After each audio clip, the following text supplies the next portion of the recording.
जो चलेंगे अब मेंटल मैथ क्लास 9th के नेक्स्ट पार्ट पर। मैं हूं हरीश सर और आप देख रहे हैं आपका अपना यूट्यूब चैनल चलो कदम बढ़ाए। तो बच्चों, एक खास बात मैं आपको बताना चाहता हूं, आप कीजिए उस बात को। और बच्चों, ऐसा करने से दूसरे को मोटिवेशन मिलता है, दूसरों को प्रेरणा मिलती है। और वो बात है कि लाइक करना, आप वीडियो को लाइक करना बिल्कुल ना भूलें। अगर अच्छी लगी तो आपको सिर्फ क्लिक करना होता है। उसमें कितना आलस आप दिखाते हैं, क्लिक बिल्कुल नहीं करते हैं, तो प्लीज उसे क्लिक कर दीजिए। आइए करना शुरू करते हैं क्वेश्चन नंबर 6 से। तो यहाँ पर बच्चों क्वेश्चन नंबर 6 क्या कहता है, आइए देखते हैं। और बहुत ही इजी क्वेश्चन है। देखो क्या, P Q equal P R equal P S, यहाँ पर मैंने डॉट लगाए हैं, ये लाइन लगाए हैं। तो ये तीनों साइड क्या है, आपस में इक्वल है। और हमें फाइंड आउट करना है 3 angle Q R S minus 2, यानी डबल है ये एस क्यू आर, या 2 टाइम्स भी आप मान सकते हैं, माइनस क्यू एस आर। ठीक है, ये हमें फाइंड आउट करना है। तो सबसे पहले देखो, अगर हम ये ट्रायंगल ले लेते हैं बच्चों, ये ट्रायंगल ले लेते हैं, ठीक है। और यहाँ पर ये ट्रायंगल है, मैं आपको एक्सप्लेन करने के लिए थोड़ा सा टाइम लूंगा। तो ट्रायंगल पी क्यू आर में, ट्रायंगल पी क्यू आर है, तो इसमें बच्चों यहाँ पर जो गिवन है P Q equal P R, ठीक है, ये तो गिवन है, यहाँ पर ये दिया भी है, ये दोनों इक्वल हैं। तो इसके अपोजिट एंगल बच्चों ये इक्वल होंगे। अगर ये x डिग्री का है तो ये भी x डिग्री का होगा, ठीक है। तो यहाँ पर एंगल x हम इसको मान लेते हैं, या हम इसको अगर ऐसा ना लिखे तो आप लिख सकते हैं angle P Q R equal होगा एंगल पी आर क्यू के, ठीक है, यहाँ पर। और मैं लिख देता हूं क्यों इक्वल होंगे, opposite angles of equal side, ठीक है, ये हमेशा इक्वल होते हैं। और इसको हम मान लेते हैं x डिग्री का। तो ये x डिग्री है तो ये भी x डिग्री का होगा, ठीक है। अब बच्चों यहाँ पर, अब ये साइड इक्वल है इस साइड के, अब ये मैं ओरली बता रहा हूं आपको, ये दोनों साइड इक्वल हैं। तो इसको भी आप, इसके अपोजिट एंगल भी ये इक्वल होंगे और ये इक्वल होंगे। ये भी x का मानते हो तो ये भी x का आ जाएगा, ठीक है। इतना का काम कर सकते हैं। अब सबसे पहले आपको क्या करना है, अब मान लो ये बीच वाली लाइन नहीं है, तो एंगल एस क्यू आर में यहां पर, ठीक है, 3 एंगल आ रहे हैं, 1 2 और ये 3, तीनों एंगल का सम क्या होता है, 180 डिग्री होता है। अब देखो यहां पर in triangle S Q R, ठीक है। अब भाई ये तो यहां पर angle Q plus angle R plus angle S equal to 180 degree होगा, ठीक है। अब क्यू है x डिग्री का और r पे 2 लगते हैं, 1x और 1x, यानी 2x हो गए। तो यहाँ पर आप 2x लिख सकते हैं और यहाँ पर 1x 180 डिग्री। तो 2 और 1 3 और 1 4, 4x इक्वल टू 180 डिग्री। तो x की वैल्यू निकाल लेते हैं और यहाँ पर 4 से इसको कर लेते हैं, 4 4 जा 16 और 4 5 जा 20। तो x की वैल्यू आ गई 45 डिग्री, ठीक है, ये 45 डिग्री आ गई। तो यहाँ पर जो एंगल क्यू है ये 45 डिग्री का होगा, और एंगल आर जो होगा या 2x है, 2x का मतलब 45 को 2 से मल्टीप्लाई करें तो 90 डिग्री का आ जाएगा। और एंगल एस भी कितने का होगा, ये 45 डिग्री का होगा। अब हमें जो निकालना है वो देखो यहाँ पर 3, तो लिख देते 3। यहाँ पर मैं क्यू आर एस नहीं लिखता हूँ, क्यू आर एस की जगह ये क्यू आर एस या आर, जो बीच में होता है एंगल वही माना जाता है। तो यहाँ पर 3 मल्टीप्लाई क्यू आर एस कितने का आया बच्चों, 90 डिग्री है, तो इसकी जगह 90 लिखेंगे माइनस। अब यहाँ पर 2 मल्टीप्लाई एस क्यू आर, यानी क्यू कितने का है, 45 का, तो 45 लिख देते हैं माइनस डिग्री। और क्यू एस आर, एस कितने का है, ये 45 का, ये भी 45 लिख देते हैं। अब 9 3 जो होता है 227 और 227 आ जाए, क्योंकि 0 इसमें, तो माइनस या 90 आ गया और डिग्री और माइनस 45 डिग्री, इस तरीके से। अब बच्चों 270 डिग्री माइनस, अब दोनों माइनस के दोनों को इकट्ठा कर लेते टुगेदर, तो यह 135 डिग्री आ जाएगा। और 270 में से जब हम 135 माइनस करेंगे तो 135 ही बचेगा, तो ये आपका आंसर बन जाएगा। आइए करते हैं नेक्स्ट क्वेश्चन। अब इस नेक्स्ट क्वेश्चन में क्या कहा है, if the length of three sides of A triangle is 5 centimetre, 12 centimetre and 13 centimetre respectively. एक तो आपको ये बात याद रखनी है, जब कभी भी ये साइड आए तो समझ लेना वो राइट एंगल ट्रायंगल है। Then calculate the length of the median of the hypotenuse of the given triangle. ठीक है, यहाँ पर ये मीडियन है, बी डी एक मीडियन है जो हाइपोटेन्यूज पर ये इंटरसेक्ट करे, यानी डी इसका मिड पॉइंट हो गया। ठीक है, मीडियन जो होती है वो अपोजिट साइड को क्या कर देती है, बाइसेक्ट कर देती है। तो ये क्या हो गया, डी। तो हमें बी डी की लेंथ हमें निकालनी है। अब बी डी की लेंथ निकालना बिल्कुल ईजी है बच्चों, आप सभी कंफ्यूज हो रहे होंगे, तो देखो कंफ्यूजन में नहीं आना है। तो सबसे पहले आप ये ध्यान रखिए, कोई भी राइट एंगल ट्रायंगल होता है तो वो हमेशा सेमी सर्कल में बनता है, ये तो याद रखना। अगर हम इसके चारों तरफ सर्कल लगा दें तो ये सेमी सर्कल में बनेगा। कहने का मतलब है ए सी क्या बन जाएगा, डायमीटर बन जाएगा। ए सी क्या बन जाएगा, डायमीटर बन जाएगा। और डी क्या होगा, ये सर्कल का सेंटर होगा। ठीक है, चाहे सेमी सर्कल हो या सर्कल हो, तो डी तो सेंटर आएगा। अब क्योंकि ये राइट एंगल ट्रायंगल है तो सेमी सर्कल ये डायमीटर हो गया, तो ये सेंटर पॉइंट हो गया। और ए डी और बी डी क्या हो गई, ये रेडियस हो गई। ए क्या हो गई, ए डी और बी डी क्या हो गई, रेडियस हो गई। तो हमें तो बी डी की लेंथ निकालनी है ना। तो सबसे पहले हम देखते हैं A D plus D C equal आता है बच्चों किसके, ए सी के इक्वल। और ए सी यहाँ पर जो सबसे लॉन्गेस्ट साइड है, ठीक है, वो कहलाएगी यहाँ पर। तो यानी कि ये इक्वल मैं 13 सेंटीमीटर यहाँ पर लिख देता हूँ। ठीक है, अब क्योंकि डी जो है ए सी का मिड पॉइंट है, यानी ए डी और डी सी और बी डी ये तीनों क्या हो गई, रेडियस हो गई। ठीक है, ये क्या हो गई, रेडियस हो गई। अगर देखो यहाँ पर मैं ये थोड़ा सा बनाने की कोशिश करता हूँ, अगर यहाँ पर कोई भी ये इस तरीके से बनता है तो ये सेमी सर्कल में बनेगा बच्चों। ठीक है, तो सेमी सर्कल में बनता है तो ये तो रेडियस हो गई ना, तो ये भी रेडियस हो गई और ये भी रेडियस हो गई, सभी रेडियस इक्वल होती हैं। तो अब यहाँ पर देखो मैं आपको बताता हूँ कि ए डी इक्वल होगा बी डी के, बी डी के इक्वल होगा, या फिर ये इक्वल होगा 13/2 के। ठीक है, क्योंकि ए डी क्या है भाई, डी ए सी का मिड पॉइंट है तो ए डी हाफ हो गई ना, यानी ए डी की लंबाई ए सी की हाफ होगी। तो यही मैंने लिखा है। अब A D equal B D, ठीक है, दोनों इक्वल हैं। अब अगर 13 को 2 से डिवाइड कर दे तो यहां पर 6.5 आएगा। ठीक है, तो ए डी भी 6.5 है, सी डी भी 6.5 है और बी डी भी कितना होगा, 6.5 हो जाएगा। ये आपका आंसर बनेगा। ठीक है, एक बार फिर मैं आपको बताता हूं, कोई भी राइट एंगल ट्रायंगल होता है वो सेमी सर्कल में बनता है। तो आप ए सी को डायमीटर मान लीजिए और डी क्योंकि मीडियन है तो मीडियन अपोजिट साइड को बाइसेक्ट करते हैं तो डी मिड पॉइंट होगा एसी का। अब एसी क्या है, 13 सेंटीमीटर है और एडी क्या बन जाएगी, रेडियस बन जाएगी। और क्योंकि सर्कल की सभी रेडियस इक्वल होती है तो बीडी भी रेडियस में आएगी, काउंट हो जाएगा। तो बीडी की लेंथ क्या होगी, एसी की हाफ होगी। ठीक है, तो ये आपका क्वेश्चन हो गया। आइए करते हैं नेक्स्ट क्वेश्चन यहाँ पर। अब ये देखो नेक्स्ट क्वेश्चन करते हैं यहाँ पर, हम पढ़ लेते पहले।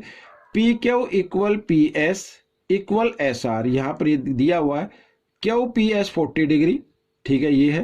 तो then what is the value Q P R, Q P R यानी पूरे की वैल्यू क्या होगी, ये हमें फाइंड आउट करना है। अब बच्चों देखो इन ट्रायंगल, यहाँ पर मैं ले लेता हूँ in triangle P Q S में, पी क्यू एस में।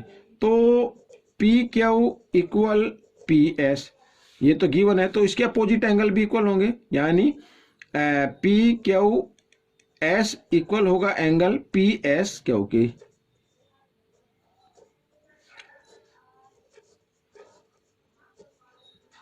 Opposite angles of equal side, ये आपको याद रखना है। ठीक है, तो अब बच्चों ये ध्यान रखना, अब ये दोनों एंगल इक्वल है तो हम इसको क्या मान लेते हैं बच्चों, x डिग्री का मान लेते हैं और इसे भी x डिग्री का मान लेते हैं। ठीक है ना, ये दोनों क्या हो गए, x डिग्री के हो गई। अब यहाँ पर मैं आपको जो बताना चाहता हूँ, ये x डिग्री का है, ये भी x डिग्री का है। ठीक है, इतना याद रखिए बस, यानी दोनों एंगल इक्वल हैं। अब साथ ही ये बात कही है इसमें कि यहाँ पर एंगल, ये ट्रायंगल ले लेते हैं, triangle P S R, triangle PSR में ये साइड इक्वल है इस साइड के, तो इसके अपोजिट एंगल भी क्या हो जाएंगे, इक्वल हो जाएंगे, ये भी क्या होंगे, इक्वल होंगे। तो बच्चों अब हमें बताना है कि इसकी वैल्यू क्या होगी। अब इसकी वैल्यू क्या होगी ये हमें फाइंड आउट करना है। भाई मान लीजिए ये कोई कितने डिग्री का, ये भी मान लीजिए x डिग्री का है, ये भी x डिग्री का है, मान लेते हैं, इसको भूल जाते हैं। अब सबसे पहले हमें क्या याद रखना है, हमें ये याद रखना है, देखो यहां पर ये जो एक्सटीरियर एंगल है इस तरीके से भी निकाल सकते हैं ट्रायंगल PSR में। ट्रायंगल PSR में हमें तो ये निकालना ना, तो ये कैसे आएगा मैं आपको बताता हूं। या ये मान लो, ये वाला मान लो, तो ये ट्रायंगल, ठीक है, ये ट्रायंगल इन दोनों के सम के इक्वल होता है। ये वाला ट्रायंगल किसके इक्वल होता है, इन दोनों के सम के इक्वल होता है। अब सबसे पहले ये कितने डिग्री के आएंगे, पहले ये आप आइडिया लगा लीजिए या माइंड में कर लीजिए या फिर आप करके देख सकते हैं। तो ये 70 डिग्री का होगा, ये भी 70 का। कैसे होगा आइए मैं आपको करके दिखाता हूं। देखो इन ट्रायंगल, थोड़ा मोटे तौर पर लिख देता हूं, ट्रायंगल PQS में, PQS में ये, ठीक है। तो बच्चों 40 degree plus x degree plus x degree, तो 180 डिग्री होता है। 1x और 1x 2x इक्वल 180 डिग्री, और ये 40 डिग्री इधर प्लस है, इधर आकर ये माइनस का हो जाएगा इस तरीके से। तो x की वैल्यू निकाले तो 140 डिग्री आएगा, माइनस करने पर 2 इधर मल्टीप्लाई में, इधर आकर डिवाइड में, तो आगे ना 70 डिग्री। तो ये 70 का हो गया, ये 70 का हो गया, समझ में आ गया। अब हमें बताना ये कितने डिग्री का होगा, ये कितने डिग्री का होगा। अब मैं आपको बताता हूं जो मैं आपको बताना चाह रहा था, कि ट्रायंगल PSR, ट्रायंगल PSR, ठीक है, इन ट्रायंगल लिख लेते हैं, इन ट्रायंगल PSR। तो एंगल ये PSQ is an exterior angle,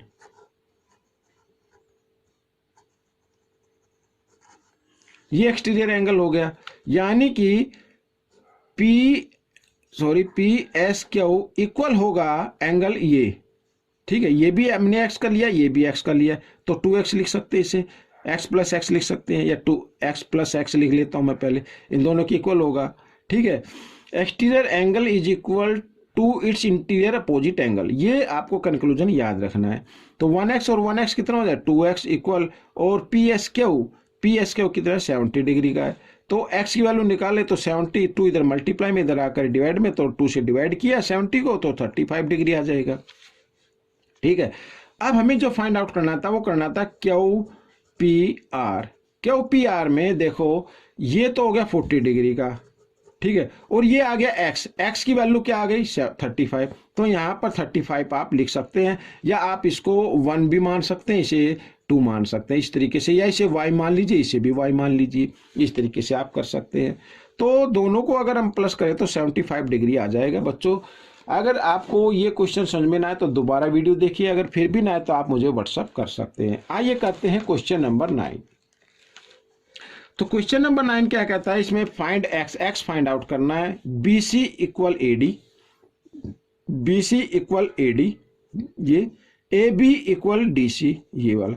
तो बच्चों जब भी अपोजिट साइड आपस में इक्वल हो तो वो पैरेललोग्राम बनता है। एक तो ये याद रखना है आपको, क्या बन जाता है, पैरेललोग्राम बन जाता है। अब यहां पर देखो AB, ये तो लिखने की जरूरत नहीं है क्योंकि ये तो गिवन है, तो मैं डायरेक्ट लिख देता हूं ABCD इज ए पैरेललोग्राम, ठीक है, ये पैरेललोग्राम हो गया, तो ये लिखने की जरूरत नहीं है। अब सबसे पहले यहां पर मैं जो लिखना चाह रहा हूं वो ये है कि यहां पर AB पैरेलल होगी CD के, और ये एक ट्रांसवर्सल लाइन हो गई, and BD is a transversal line.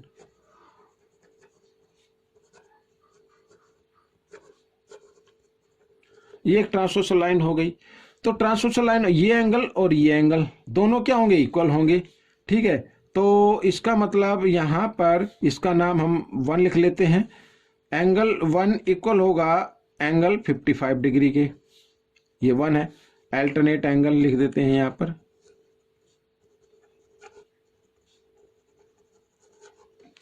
Alternate angle, ठीक है, ये इक्वल होंगे। तो 1 तो आ गया। अब आपको x की वैल्यू निकालनी है, तो अब यहां पर देखो ट्रायंगल ABD, ये एक ट्रायंगल है, और अब मैं यहाँ पर लिख देता हूँ इन ट्रायंगल ABD। ठीक है, आप तो माइंड में कर सकते हैं तो तुरंत निकल आएगा इन ट्रायंगल ABD। तो तीनों एंगल का सम क्या होगा, 180 डिग्री होता है। तो 50 डिग्री प्लस ये 1 की वैल्यू आ गई 55, तो यहाँ पे 55 लिख दीजिए और यहाँ पर x इक्वल टू 180 डिग्री। ठीक है, और दोनों को ऐड किया तो आ गया 105 plus x equal to 180 degree. ठीक है, x की वैल्यू आपको निकालनी है तो x इक्वल 180 डिग्री और प्लस इधर आकर ये माइनस हो जाएगा इस तरीके से। तो यहाँ पर आ गया, माइनस किया तो 75 डिग्री आ गया। ठीक है, आइए करते हैं लास्ट क्वेश्चन इस पार्ट का। अब देखो बच्चों, यहाँ पर क्वेश्चन नंबर 10 क्या कहता है, P Q parallel S R, P Q parallel S R, P Q equal Q R, P Q equal Q R, ये और ये दोनों साइड इक्वल है, फाइंड 2x प्लस वाई। तो आपको ये पैरेलल गिवन है, इससे कोई लेना देना नहीं है, आप इसी से फाइंड आउट कर सकते हैं। अब देखो यहाँ पर इन ट्रायंगल, ये ट्रायंगल है P Q R, in triangle ये वाली ट्रायंगल, ये और ये। ठीक है, in triangle P Q R, P Q R. ठीक है, तो P Q equal Q R, तो इसके अपोजिट एंगल भी इक्वल होंगे, यानी एंगल इसको बीच में रखना है, क्यू पी आर इक्वल होगा ये एंगल, यानी आर को बीच में रखेंगे, क्यू आर पी, इस तरीके से लिख सकते हैं। और मैं लिख देता हूं opposite angles of equal side. ठीक है, यहां पर इक्वल साइड्स, तो ये दोनों इक्वल हो गए। अब यहां पर ये x डिग्री का, तो ये भी क्या होगा, x डिग्री का होगा। तो आपको जो फाइंड आउट करना है 2x प्लस वाई करना है यहाँ। ठीक है, तो 2x प्लस वाई ये आपको फाइंड आउट करना है, ये आपको फाइंड आउट करना है, और आपको मालूम भी हो चुका होगा कितना आएगा। अब देखो ये क्या है, x y x, ये ट्रायंगल के 3 एंगल हैं, 1x, ये 2x और ये y। ठीक है, ये x और y। ठीक है, तो एक बार फिर लिख देता हूँ in triangle P Q R, तो एंगल x प्लस y, तीनों एंगल का सम क्या होगा, 180 डिग्री होगा। 1x और 1x, 2x plus y equal to 180 degree होगा, और यही आपको फाइंड आउट करना था, तो ये आपका आंसर आ गया। तो बच्चों ये पार्ट भी कंप्लीट हो चुका है। आपको ये पार्ट कैसा लगा मुझे ज़रूर बताएं, और इसमें से सीखकर दूसरों को जरूर सिखाना है। मिलेंगे नेक्स्ट पार्ट में, टिल देन कीप वॉचिंग।